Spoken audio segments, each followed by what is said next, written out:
Today we gather in the radiant presence of our Lord to consecrate this new chapel, a sanctuary born from our shared dreams, sustained by our community's faith, and lit by the hope that bridges each of our lives. As you step into this place, may you feel the gentle yet profound insistence of God's love. Here, sheltered beneath these humble walls, we embrace both the stillness and the joyous clamor of our hearts united in worship. Let us pray. Heavenly Father, we gather here today with hearts full of joy and gratitude as we dedicate this chapel. We thank you for provision and for the hands that have worked to bring this space to life. We ask that you fill this chapel with your Holy Spirit and that your presence would be felt in every corner. Bless this space, Lord, and all who enter it. May it be a place of worship.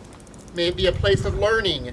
May it be a place of community. We dedicate this chapel to your glory, asking that you would use it to draw people closer to you. In your name, amen. Amen.